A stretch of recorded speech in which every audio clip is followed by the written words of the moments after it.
Welcome back.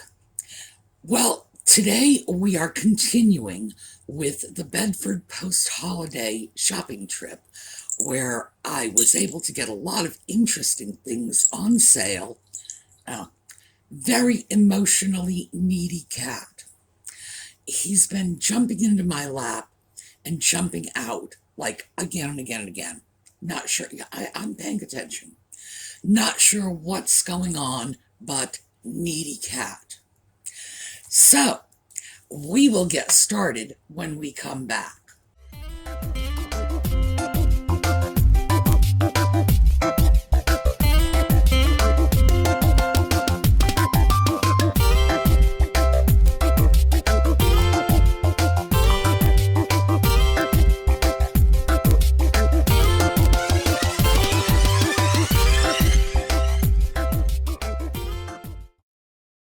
All right. The first thing up today is something that is like a hot seller, always. So take a look. I'll show you what that is. This is another one of Paul's little cubbies. And as you can see, it's chock full of vintage holiday decorations. Now, there is a strong market for this stuff. And frankly, in a booth like this, I'll show you the stuff up here. In a booth like this, someone who specializes in holiday decorations could absolutely have a field day.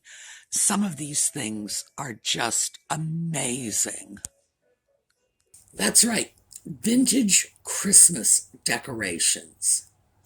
Vintage Christmas decorations sell. People go nuts for them. The things you want to look for in terms of decorations are topical decorations. So in other words, from the 50s and early 60s, if you can find, the Flintstones or Disney characters, something that relates directly to that time frame. Also, the mercury glass. Now, those are very fragile. Those are the ones that when I was a kid, they would put them on the tree. One would fall off. A kid with bare feet, trip to the emergency room, happened every year without fail. Those wonderful mercury glass ornaments. Also, the ones with the little twisted wires. To be honest with you, I have no idea what function those little twisted wires served, but in the 30s and 40s, they were all over Christmas ornaments. You'd get an ornament and it would have a little sort of wire spiral wrapping around it. Again, those sell. What you're looking for in general is something that is either nostalgic because of the subject matter, Fred Flintstone, something that is old and identifiably old because it's the mercury glass or it has little wiry twists, or things that are unusual, interesting, and really visually appealing. They absolutely sell like hotcakes. And there are people who specialize in these items, but if you can find them and find them at good prices, you don't have any problem getting rid of them. I can remember several years ago, I came across boxes of old Christmas ornaments. I don't remember which, it was at an antique mall. I just don't remember which one. I threw them up in my eBay sales, and I was shocked by the prices because I got them for $1 a box, and they were just going for $20, $30. People love them. They will sell. And if you can get a good enough price, the profit margins are huge. So I wanted to make sure to point that out because that is a specific sales area you can always count on. So, next up, from the sublime to the ridiculous, I guess. Next up, also, Paul's booth. That was Paul's booth, by the way, that we saw. And, and I should also mention before I forget, those caroling children, I would estimate they were at least 4 feet tall. They were up on the top. So it's hard to say exactly how tall they were because, their little caroling feet were a good 8 feet off the ground. Huge. Those are things, if you can manage the shipping, they will sell for a lot of money. All right, so sublime to the ridiculous, another one of Paul's booths. So, any guesses as to what this is? I know, you're saying to yourself, she's not going to say it. Yes, she is. This is an antique piss pot. $19. It's very beautiful. Its history is a little unfortunate because something like this would make a fantastic soup tureen, but I have to admit, I would be reluctant to use anything like this for the service of food, knowing what it was used for in the past. $19 though, very large. Well, here's my hand to give you some idea. I think we're looking at about 14 inches side to side. And I wouldn't be surprised if that thing could easily hold a gallon of soup. Yes, indeed, a piss pot.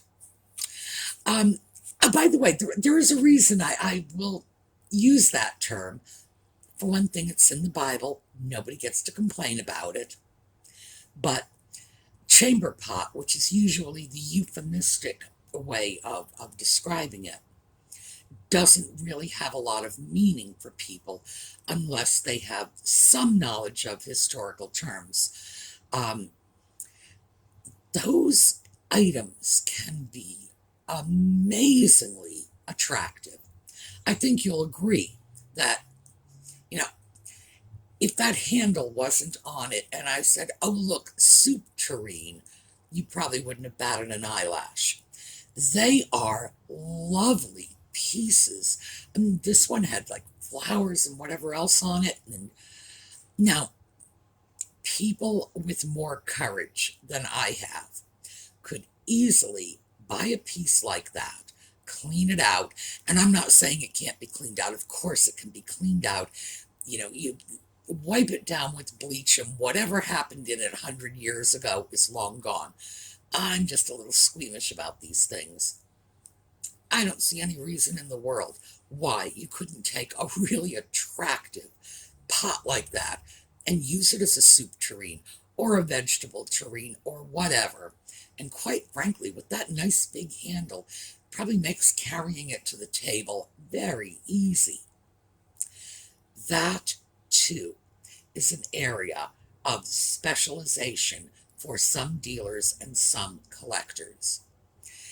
It's not hard to sell them if you can find nice ones. That's a nice one. The trick is finding the nice ones, finding them in good condition, because the very nature of the piece meant it got knocked about and, not necessarily handled really well. But you would be amazed at how beautiful some of them are. It's an area of collection. It's an area of dealer specialization. So it's something that you should be aware of. Okay, next up, more depression glass. So let's take a look because this stuff is really beautiful.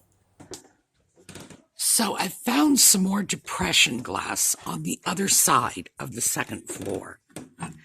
And some of this, look at that pattern. Some of this is really beautiful stuff. At $12 a piece, we are looking at the very high end of the market. But still, pieces like this, Measuring cup, $15. Useful, decorative. So, this, by the way, is the time to buy depression glass if you're so inclined, because as I mentioned before, the market is very, well, not to put too fine a point on it, depressed right now. So, I've already gone through my spiel on depression glass, so I'm not going to do that again and bore you. But those pieces are sort of the higher end, not to the level of elegant glass, which I was talking about yesterday. The elegant glass pieces were largely art glass. They were making vases and figurines out of depression glass. But this, in terms of everyday, out of the soapbox and onto your table, depression glass, really nice pieces. And I think I mentioned, I hope I did. If I didn't, let me throw this in now. There are more than 100 documented patterns. So those little designs of swags and flowers, more than 100 of them.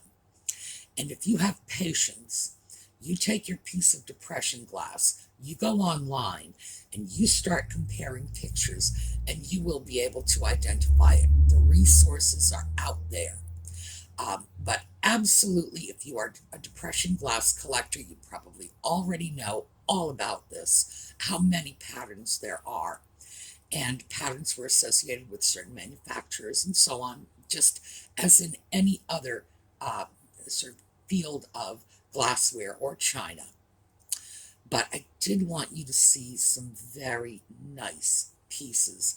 And while I was there, there will be little bits of depression glass cropping up, because while I was there, I made a point of pulling out some of the nice depression glass pieces I saw, just to give you an idea of the beauty of them, the different colors, what you can expect if you are thinking about buying depression glass, or if you're thinking about selling it. If you are toying with the idea of collecting depression glass, this is the best time, because the prices are depressed.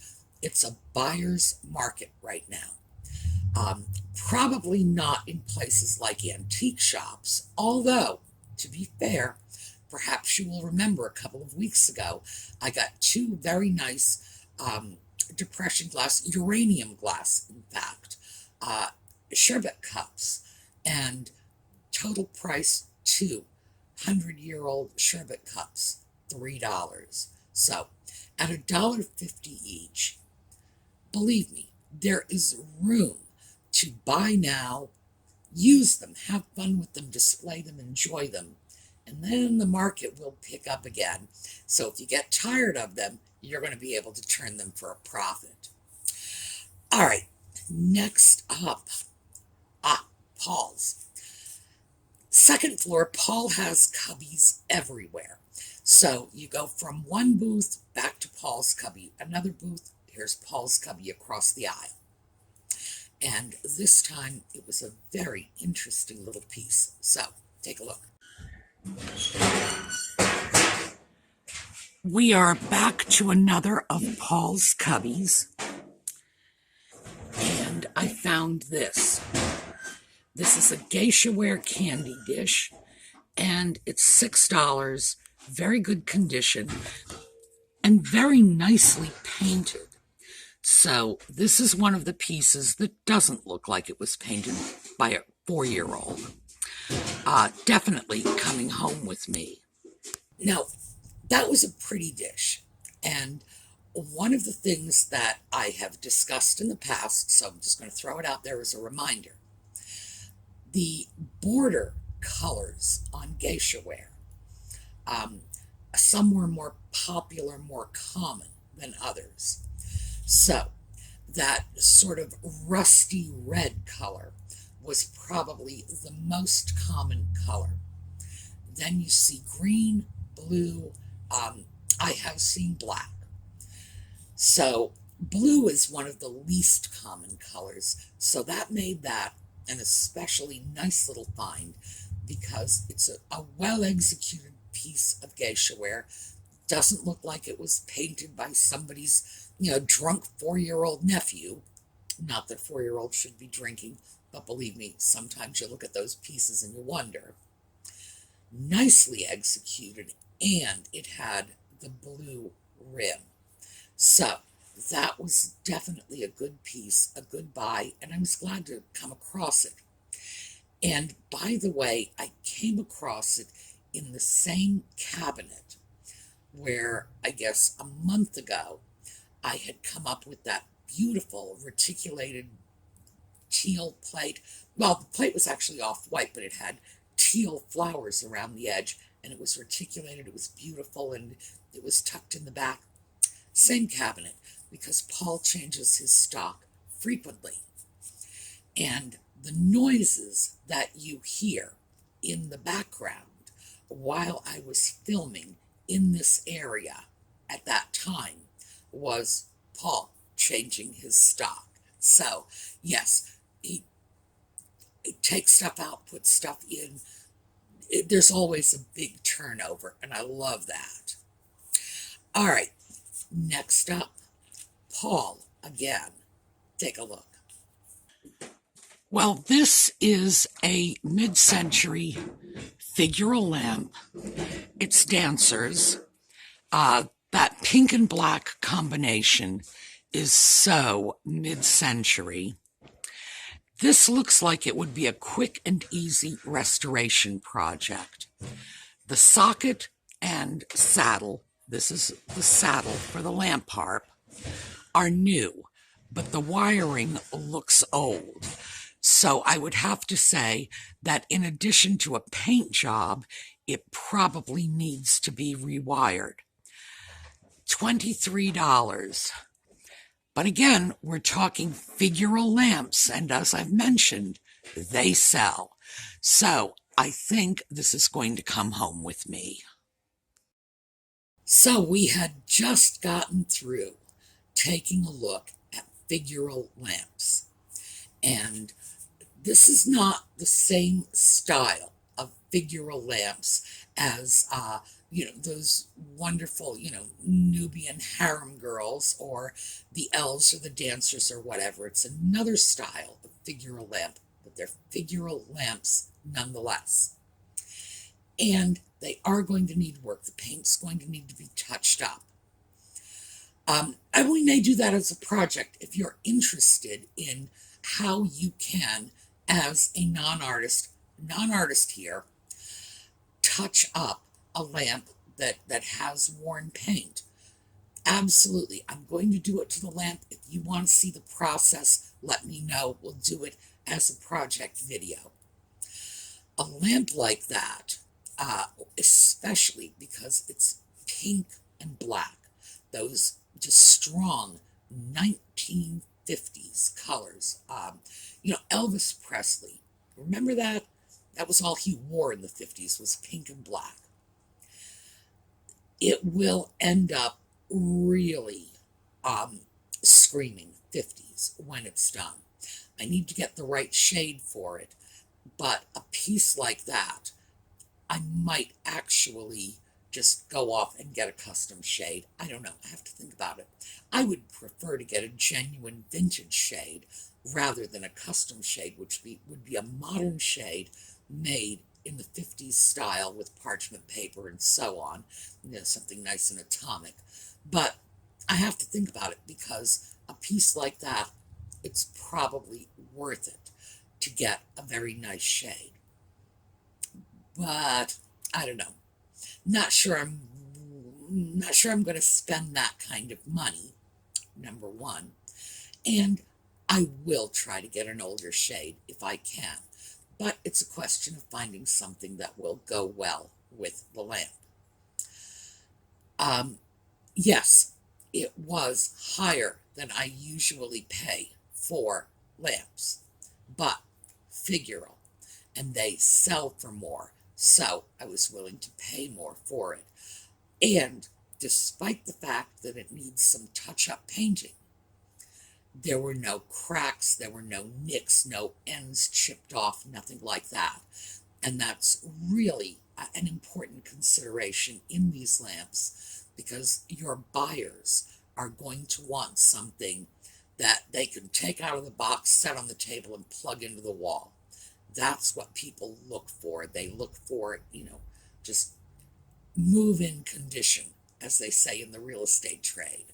So, I don't think I'm going to have any problem getting rid of that lamp. Um, and it's probably going to be a high profit item too, because although I paid more than I usually pay, I will expect that I can sell it for more than I usually sell these things for. So, next up, I went over and I'm going to show these two clips together because I found one right after the other. Again, one of Paul's cubbies, and this was one of those that I had to kind of snake my way in there. It's always worth it. It's always an adventure, but if I can come out of there with something the way I did this time, absolutely worth it. So let's take a look.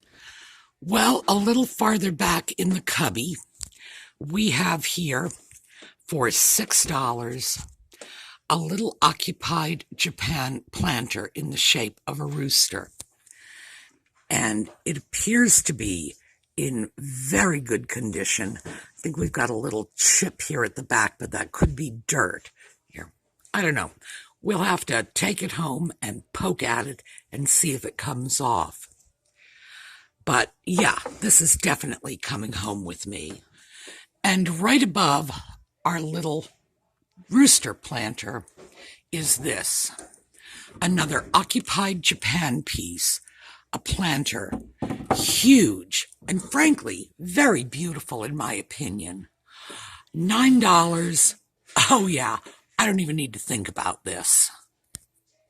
Okay, occupied Japan, the little rooster planter, and that was a relatively small piece, as you saw. Great little piece. People like roosters. There are people who theme their entire kitchens around roosters. I don't, well, I guess the truth is, if I had a rooster on Ezra my stove, I would undoubtedly theme my kitchen around roosters. People theme their kitchens around all kinds of things. In my case, it's a 1930s stove. Other people have different, well, that's how we decorate. Usually you have one piece and you say, this is what I am basing the whole look on. I don't feel there will be any difficulty in selling the little rooster planter and its occupied Japan, which always makes it more collectible, because remember, occupied Japan, it's a 7-year period, and it firmly and absolutely dates the piece right to the mid-century period, 47 to 52. No, is it 46 to 51? I think that's what it is. But it's a firm mid-century date. So that was just a great little find. And then when I looked up and saw the other planter, which is much larger. Now, planters in this period generally were not that big. They were usually about half the size. They would be designed, they were rectangular or oblong, so they could fit on a windowsill. That was usually what you did with them. But in this case, that is a much larger planter. Nice square one. I see it as a bonsai pot. Frankly, if I were to keep it, that is absolutely what I would do with it. Nice square bonsai planter. So pretty. So, again, has the advantage of being firmly dated to the middle of the 20th century, absolutely mid-century, no two ways around it. And I was just really struck by how pretty that piece was. So, let me hear from you. What do you think? I mean, am I off my rocker, or did you think it was pretty too? I really do think that's a nice, nice piece. And I don't think I'm going to have any trouble getting rid of it. Now, those pieces, because they were used as planters, they are going to require cleaning, probably a good soaking. In other words, I will probably have to clear out the kitchen sink, throw a bunch of bleach and water in there, and soak them for a day or two, and do the dishes in the bathroom or something. But that is most likely what I'm going to have to do. It's what I usually have to do with a planter that's been used, not just to get the dirt out, but to make sure I'm killing off any mold or fungus, because if they've had plants in them, they've had dirt, dirt has bacteria, they've had plant matter, organic matter. You can never be too careful when you are selling items like this, and you certainly don't want to sell them dirty. So those are your careful cleaning jobs. That's when the bleach and the toothbrush comes out. But as far as I'm concerned, well worth it, good prices. So, very satisfied. It was worth getting my big butt through that tiny little cubby. All right, now I have plenty more footage from Bedford, and today I went out to the Fancy Schmancy Antique Mall too. So I've got a lot of that coming up. All right, have a great day, everyone. I will see you tomorrow.